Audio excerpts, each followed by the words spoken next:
All right, so in this last section from 5.3, we're going to take both things we did in A and B and put them together.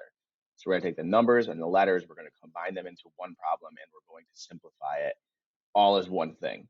We are going to do it by splitting the number and the letters into two separate problems, doing them, and then putting them back together at the end. So it's the best way to do it because we do them in a slightly different way. If you've been understanding and been good at understanding and good at dealing with the letters, dealing with the numbers, then this shouldn't be a big deal. All right. So as you can see here, I took the 128 and I gave it its own radical over here.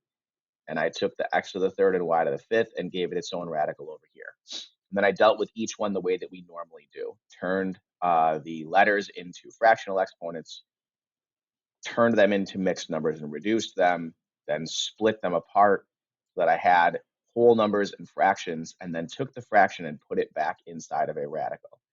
In the number, I split it up into two factors, one of which is the biggest perfect number that goes into it. All right, and then I took the root of the perfect number. So in this case, third root of 664 is 4. All right, then I had 2. And then I just noticed now that I made a mistake here, and it should be 4x,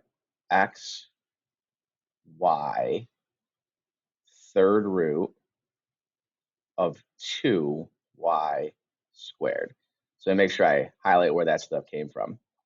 So let's get rid of this, green on the 4. I have a 4, I have an x to the first, and I have a y to the first. Those end up in front. I shouldn't highlight the one that's wrong. Those end up in front like so. All right, so those all did not have a fraction. All did not have a fraction. Sorry, it's early in the morning. All didn't have a fraction.